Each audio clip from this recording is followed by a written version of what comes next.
Subject matter, as you know, is the things, people or places that the artist decides to paint. And when you discuss subject matter, when you write about art, you have to, or when I say paint, just make art about, but when you discuss this, you have to try and identify the reasons why the artist has chosen the subject matter and what the artist is trying to say with their subject matter. And so it helps to split these reasons into three main areas. So an artist might choose subject matter for symbolic reasons because it represents something else, for narrative reasons in order to tell some kind of a story, or just for visual reasons because purely about the way it looks and the visual experience. And we're going to look at, first of all, at symbolic reasons for selecting subject matter. And we'll start with some still life. And this is a particular kind of still life called vanitas painting or memento mori that came from the Netherlands in the 17th century, so the 1600s.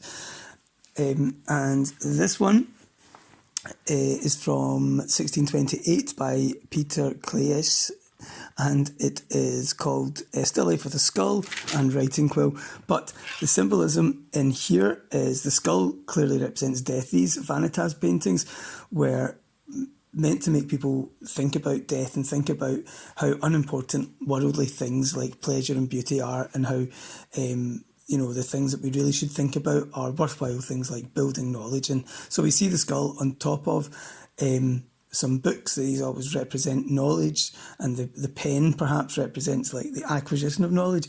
And there's an empty glass spilled over. Glasses filled with liquid tended to represent worldly pleasures, having fun and drinking in these paintings. So those that symbolism in still life. But also in portraiture, we've got Frida Kahlo from about 1940 here with a self-portrait, and it's called Self-Portrait with Thorn Necklace and Hummingbird, and we can see the hummingbird attached to the thorn necklace around her neck. And so she's incorporated all these monkeys and animals and leaves and all these other things into her portraiture because these are symbols from the world. She came from Mexico, and so her symbolism is all derived from Mexico and from Catholicism. The hummingbird, for example, is a Mexican symbol of hope. This is a guy from Glasgow called Stephen Campbell, who was part of a movement in the 1980s. 4 artists from Glasgow School of Art were called the New Glasgow Boys, and they painted figures. So this is a piece of figure or figurative painting. And it's called The Man Who Climbs Maps. And we can see this guy attempting, apparently, to climb a map. He's a lost hiker. We can tell he's lost, again, because of the symbolism. We can see the pole with the directions on it is now knocked over and useless. And then, so the idea that Stephen Campbell's getting into with this painting is the idea that this guy's confusing his map, the image of where he wants to climb, for the hill he wants to climb itself. The idea of confusing images and reality, which is, funnily enough, what painters try and invite you to do when you look at their paintings. For a landscape example of using symbolism, this is Salvador Dali, the Surrealist painter. This is The Persistence of Memory, and this is quite a famous painting. It's got the melted clocks. Dali was a surrealist. He wasn't a very clear-cut guy. He was very enigmatic. He never gave straight answers. So nobody really knows exactly what these things symbolise, and it's up to you to read into it. But sometimes finding out about the time and place that people came from helps us do that. Dali, for example, made this around about the time when Einstein was coming out with developing his theory of relativity, and that's what people were talking about. And so maybe that whole idea of bending time is these new ideas that were coming forward because of Einstein's theory of relativity. The next reason that I've given for artists choosing subject matter is maybe for narrative reasons, to tell a story and to build a picture that way. And this is a piece of still life by a guy called John Bratby. This is from 1945. He was an English painter, and this is post-war England, and this is Bratby trying to tell us a bit about the lifestyle by showing us common things from the kitchen. These aren't painted because they look beautiful. They don't symbolise other ideas. They're just about his life, and he's trying to tell us about what life was like back then, and he feels that that's got value and should be shown and remembered in the gallery. And what we can tell is, we can tell little bits about the diet and practical things like that, but we can also tell by the clutter and a bit slightly chaotic, that maybe that's what it was like to live there, you know, it was that everybody was kind of crammed in and everything. The next is a piece of built environment painting. So I've included either landscape or built environment in each of these three sections. And for this one, built environment, and this is a guy called Graham Sutherland. It's called Devastation, 1941, an East End street. And so this is a street in London that's been destroyed after the war. This is from 1941, so just after the war, a time when we think, oh, brilliant, we're all celebrating, it's after the war, but this is telling us the story that no, look how gloomy it is, the devastation was still there. And this tells us a bit about what's gone before the destruction. There's no people left, and tells us about what's going to come, because now it needs to be either rebuilt or knocked down. And this is a piece of figure painting, and this is actually what you call historical painting. It's from the 1700s, late 1700s, by a guy called David, Jacques-Louis David, a French painter, who is painting a historical event.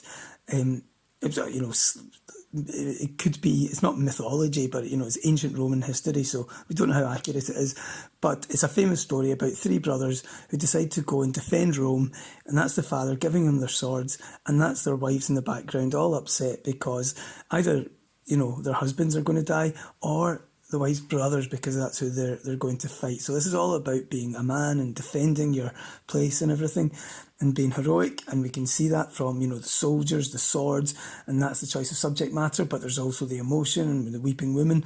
And this was back in a time when historical painting was seen to be the highest form of art, until about 30 years later, when this chap Géricault came along and the movement Romanticism, and again it's a figure painting. And this is called The Raft of the Medusa, about a shipwreck and people who survived in this and eventually got found. But it happened just before it was painted. This was current to the painting. And this was very unusual for people to paint a big painting about current events. And, back then in art, they thought, no, it's got to be historical to have value. And so that was changing people's idea about the kind of subject matter you're allowed to paint.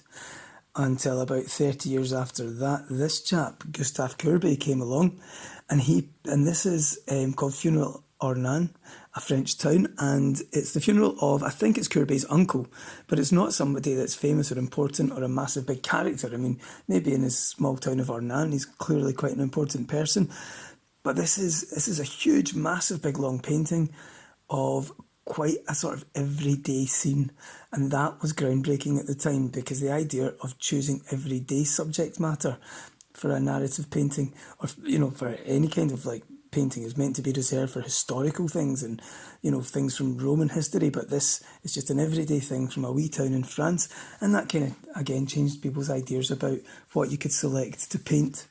And Courbet also did portraits, and this is an example of a portrait where the subject matter is kind of thinking about telling a story rather than just showing a likeness or symbolising something.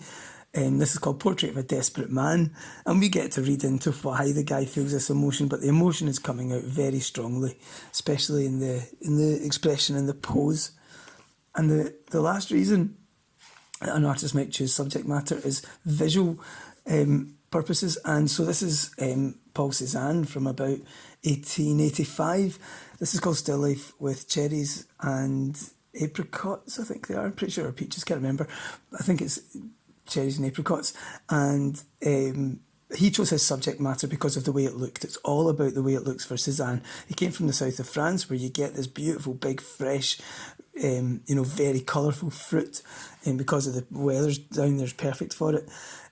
But he was so engaged with the visual world that he's not interested in telling a story about life there. I mean, we can tell that, you get nice fruit in France from this painting. But really, if we look at the ellipses on the plates that are supposed to be sitting on the same surface, we can tell that what Cézanne's really interested in is how we see things and how we look at things. And he's painting things from different parts of the painting from different angles in the same painting. So it's completely about the visual experience and how we look at things with Cézanne. And about 100 years after Cézanne painted that, this is a chap called Lucien Freud from 1985, a self-portrait reflection. He's done a self-portrait, And he's picked his subject matter very much for visual reasons, because he's not just painting his face, he's painting every single wrinkle and blemish and lump and bump in his body, and that's what's fascinating him, and creating such a realistic portrait with it. And in fact, the way he worked is he used the paint so thickly that if you went to see this, you'd see the lumps of paint sticking out of it. So definitely choosing, I mean, this has obviously got narrative and perhaps even symbolic things running through it too, with the idea of aging, but very much it's about the visual experience of him. This is a guy called Charles Sheeler that he would what he would do is overlap photographs and project them to make his work. He's from way back in the 1930s in America, and so he's interested clearly in the visual aspect of this city, all this angular, geometric, overlapping, confusing thing. So it does, I mean, it maybe tells us a bit like what it's like to be there, but it's clearly the visuals of the city, the colours, the light, the shapes, and the organisation of those shapes that have inspired him. And it does give us this idea of the confusing, fast-moving, massive, big, towering over his city. This is the last one, and this is by a chap called James McNeill Whistler. And people nickname this picture Whistler's Mother because it's of his mother, but it's actually called Arrangement in Black and Grey. And so although Whistler is painting his mother, what really Whistler's painting are tones and shapes. And he was another artist that chose the subject matter because of the way it looked. And any other reasons, symbolism or narrative, come in after that, but primarily for him it was about the visual aspect. I hope this PowerPoint has helped you think about different reasons why artists choose their subject matter. Thank you.